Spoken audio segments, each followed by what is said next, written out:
मोदी को। सुन लीजिए, आपने गाली आप दिया एक भी वीडियो दिखाइए जरा गाली की, मुकदमा कर दूंगी आप पर, मानहानि का ध्यान रखना। मोदी जी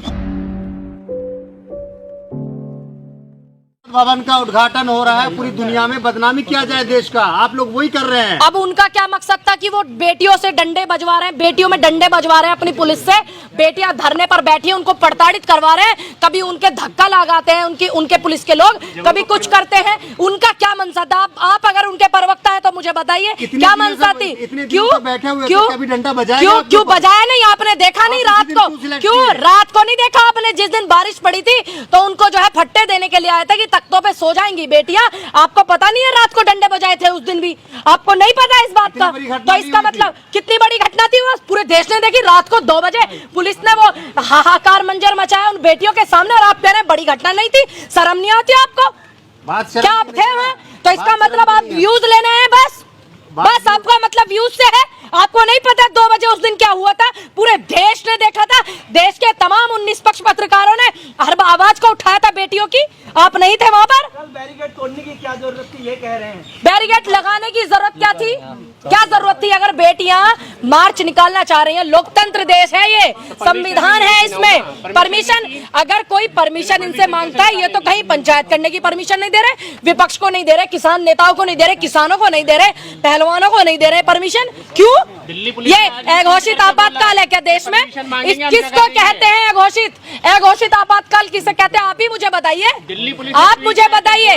कि हम परमिशन मांगेंगे तो हम जगह देंगे। क्यों नहीं दी थी? उस दिन भी जगह दी थी ना, जब रात को 2 बजे पुलिस लठ बजा रही थी और एक महिला पहलवान के सीने पर धक्का मार के गिरा रही थी। उस दिन भी परमिशन थी ना, परमिशन से ही हुए थे ना इनके सारे काम। ये पूनम जी कई धाराओं में डटे रहेंगे पहलवानों के समर्थन में, कहाँ चले गए? नहीं, सब लोग जो है एक ही कल की बात है।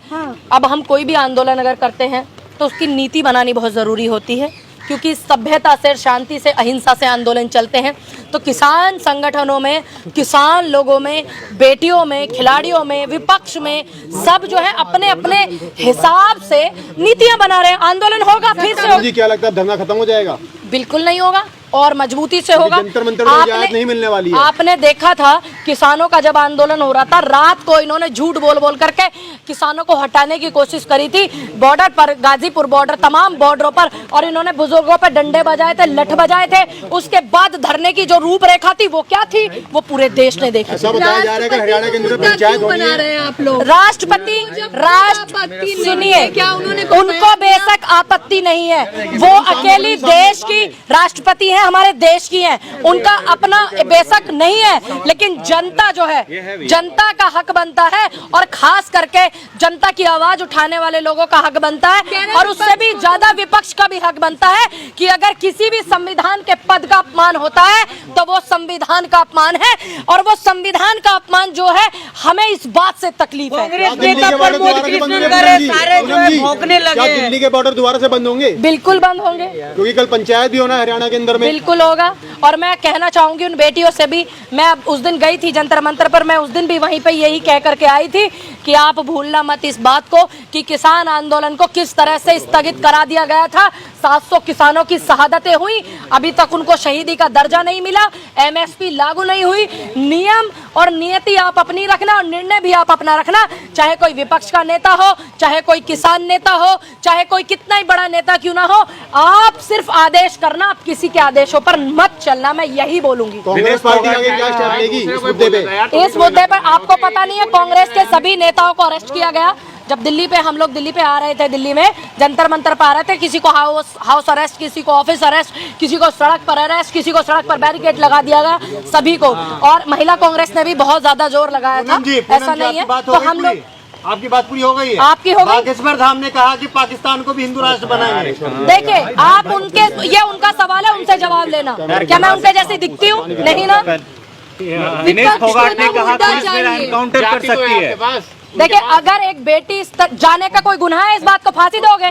शांति रखिए, क्यों पूछा जाएगा? मैं अपने जवाब दूंगी। दिनेश फोगाट जो है, उन्होंने अगर ये बोला है, ये गंभीर विषय है। आप इस बात देखिए, जो दोनों पत्रकार सामने खड़े, मैं इनको बोलूंगी हिंदू मुस्लिम से बाहर निकले, देश की बातें दिखाएं, बहुत जरूरी है हिंदू मुस्लिम करने के लिए, देश का सारा तमाम मीडिया बैठा हुआ है, शांति रखिए। दूसरी बात, विनेश फोगाट अगर इस बात को कह रही हैं तो इस बात को आप हंसी मजाक में मत लीजिए, बहुत गंभीर विषय है, इसको गंभीरता से लीजिए। हाँ, बिल्कुल नया इतिहास रचा गया है कि एक तरफ संसद का उद्घाटन कर रहे हैं और एक तरफ प्रधान सेवक की पुलिस महिला खिलाड़ियों पर जूते मार रही है, लठ मार रही है। राष्ट्र बनने की तैयारी चल रही है, आप लोग बाधा डाल रहे हैं। आप हिंदू मुस्लिम को छोड़ करके मेरे से मुद्दे की बात करेंगे तो मैं आपको जवाब दूंगी महोदय, वरना नहीं दूंगी। मैं कोई आपकी बंधुआ नहीं हूँ। आप मेरे से मुद्दे की बात कीजिए।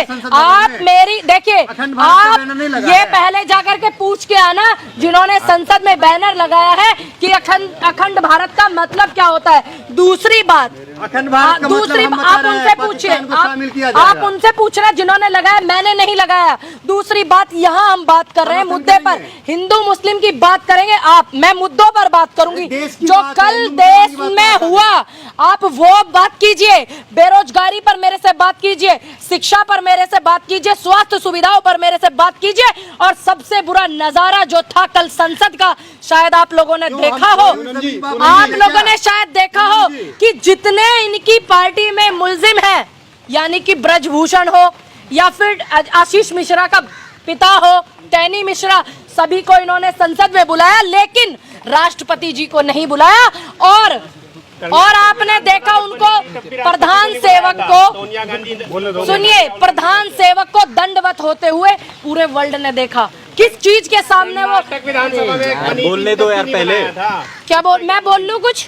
मैं बोल लूं या तो आप मेरी बात पूरी हो जानी चाहिए तब मैं आपकी सुनूंगी। दूसरी बात, जब कल ये सारे देश ने देखा जो मंजर था, या तो आप पुरानी बातों को बात में कर लीजिए, ठीक, पुराने जमाने की बातें कर लेंगे तो सारी चीजें निकलेंगी कि क्या कांग्रेस ने बनाई क्या नहीं बनाई। मैं आपकी बात का जवाब दे रही हूँ। दूसरी बात, जो प्रधान सेवक ने कल किया और इस व्यक्ति को संसद में बुला करके, नई संसद के उद्घाटन में ब्रजभूषण जी को बुला करके ये साबित कर दिया कि ये लोग जो हैं, जो बेटियों के हरेसमेंट करते हैं, बेटियों को प्रताड़ित करते हैं, ये उनके साथ में, ये इन्होंने साबित कर दिया। दूसरी बात, इन्होंने साबित कर दिया कि ये दंडवत हो रहे थे सगरोल के सामने। तो राजतंत्र का प्रतीक होता है, ये सबको पता है। और इन्होंने, इनकी मंशाएं क्या हैं, इनकी जो अंदर मन में चलता है कि इनका चित्र और चरित्र और इनका दिमाग, इनका संगीन दिमाग, ये क्या करना चाहते हैं जनता के साथ में, इन्होंने दंडवत प्रणाम करके देश के प्रधान सेवक ने बता दिया है। कह रहा था कल ही का दिन मिला था आप लोगों को प्रदर्शन करने के लिए। देखिए, सत्ता पक्ष की छोड़ दीजिए, क्या सत्ता पक्ष को कल का ही दिन मिला था कि सावरकर के जन्मदिन पर उद्घाटन करते हैं? क्या उनको कल का ही दिन मिला था? अब उनको बेटियों को पता था कि आज प्रधानमंत्री उद्घाटन करने आ रहे हैं, तो फिर आज ही हमारा उनसे मुलाकात हो जाएगा। और किस तरह से तिरंगे को लेकर के वो बेटियां चल रही थी और तिरंगे को ये प्रधान सेवक की जो पुलिस है किस तरीके से नीचे गिरा रही थी, ये भी आप देखिए। कई धाराओं में एफआईआर दर्ज हुई है उनके ऊपर जी, कई धाराओं में एफआईआर दर्ज की गई है उन पहलवानों पर। हाँ जी, क्यों? अगर देश की बेटी मार्च निकाल रही है, कोई मार्च निकाल रही है, तो क्यों नहीं? क्या दिक्कत क्या है? क्या लोकतंत्र है? लोकतंत्र है देश में? या मैं इसको ये मान लूं कि अघोषित आपातकाल, क्या मैं मान लूं इसको? अगर इस लोकतंत्र में है तो सबको अपनी आवाज उठाने का अधिकार है। मैम, ये दंगा भड़काने के आरोप लगाकर जो अब एफआईआर हुई है उस पर आपका क्या कहना है? मैं यही बोलूंगी कि इस देश में किसी के घर में लोकतंत्र हो या ना हो, लेकिन इस देश में जो है लोकतंत्र है, संविधान है। अगर किसी को इस देश में अपनी आवाज उठाने का हक है तो ये संविधान हक देता है। और ये आवाज जो है, ये क्या सोच रहे हैं, ये सब करने से क्या हो जाएगा? क्योंकि ये उस देश और उस खून और उस मिट्टी से ताल्लुक रखने वाले लोग हैं जिन्होंने तानाशाह को हरा करके देश को आजाद कराया था। ये धरती माफी लिखने वालों की नहीं है, माफी मांगने वाले लोगों की नहीं है, ये ब्रिटिशों से पेंशन लेने वाले लोगों की धरती नहीं है। ये धरती शहीद आजम भगत सिंह, सुभाष चंद्र बोस, नेहरू, गांधी, पटेल, अशफाक उल्लाह खां, ये उनकी धरती है। अम्बेडकर जी की धरती है, झांसी की रानी की धरती है। ये माफी मांगने वाले लोगों की धरती नहीं है।